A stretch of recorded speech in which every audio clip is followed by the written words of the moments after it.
إذن إخواني أخواتي، تحية طيبة لكم. معي السيد عبد الله بكرة، المدير التقني الوطني لألعاب القوى الجامعة الملكية المغربية لألعاب القوى. واليوم الكلمة اللي غنعقد معاه حول الماراثون الدولي لمدينة الرباط في نسخته السادسة. سي بكرة، كلمة حول الدورة السادسة لماراثون الرباط.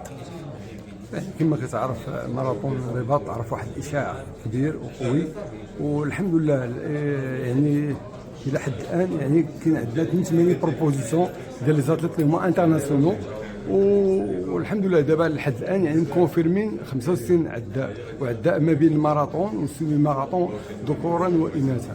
فهذا كيبين بان الماراثون ديال الرباط ولا غادي في الطريق الصحيح، وعرف واحد الطفره وعرف واحد الاشاع ان شاء الله يعني باش يكون ما بين مصاف ديال الماراثونات الدوليه.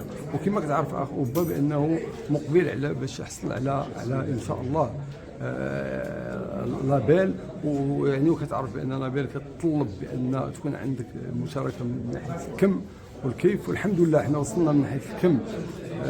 يعني العدد كما كونفيرمي جوسكا ماتنون 65 عداء وعداءه، وكنتسناو ان شاء الله نهار لا كومبسيون باش تكون تشويق وتكون اثاره باش تكونوا ارقام ان شاء الله. ان شاء الله باذن الله. شنو هي الاهداف ديال هذه السنه علاش بغاو المنظمين يوصلوا؟ فالحمد لله بغينا نوصلوا باش ناخذوا لابيل، وخصنا باش تكون ارقام ان شاء الله قياسيه في جميع المسافات، لا في الماراثون ولا في سيمي الماراثون باذن الله. وكذلك المشاركه، اظن بان المشاركه انه نتعداو الرقم ديال السنه فريطه 21,000. فما تكلمتيش على المشاركه المغربيه، وتنعرفوا بان الابطال المغاربه بارزين على الصعيد الدولي. فخلال الاشهر الماضيه تسمعوا عده ابطال مغاربه تحققوا نتائج طيبه في ماراثونات عالميه. ما هم الابطال المغاربه المشاركين وما هي حظوظهم؟ باش نذكروا، باش نعطيو كل ذي حق حقه. فكتعرف يعني هذه الطفره هذه ديال الماراثون فخصنا نرجعوا للبدايه ديالها.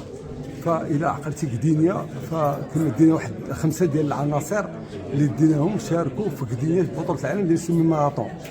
وكانت من جا كان واحد الاستقبال من طرف السيد الرئيس السيد عبد السلام حزون لهاد الابطال هادو، وشجعهم وعطانا تعليمات اننا نتهلاو فيهم، يعني نتبعوهم ونعطيوهم كل الامكان، نوفر لهم جميع الامكانيات باش ان شاء الله يكونوا في المستقبل يعني ابطال في الماراثون. وكما كطاح من بين هذوك 5 اللي مشاو للدنيا، فكتشوف كاين القمري عثمان اللي هو دار دابا الريكور ناسيونال، كاين رضا العربي اللي كان دار دوزيام في ماراثون ديال نيويورك 2021 2022 دار يعني كاتريام، كاين اوطلحه اللي ربح حتى هو ماراثون ديال الدوحه، وكاين حمزه السهلي اللي حتى للصف 12 في بطوله العالم.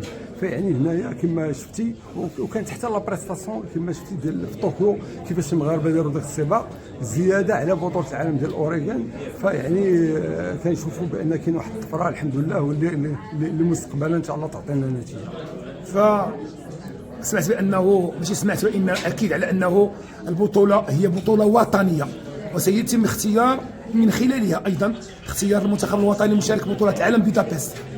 فوضح لنا هذه النقطه هذه. يعني كما كتعرف كجميع الدول، ملي كيكون عندك واحد العدد كثير ديال العدائين، يعني كيفوق لان كيشاركوا غير 3 العدائين، ملي كيفوت العدد 3 فخصك دير يعني تفرز بيناتهم.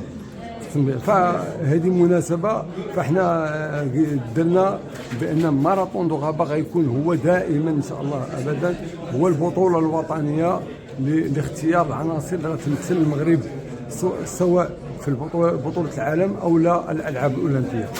فيعني هذا، ولكن على شرط هو ان يعني كما كتعرف الاجراءات باش من اجل المشاركه في بطوله العالم، فخص تكون دير 3 كونترول انوبيني ما بين كونترول وكونترول، يعني 21 ديال لا بروسيدور.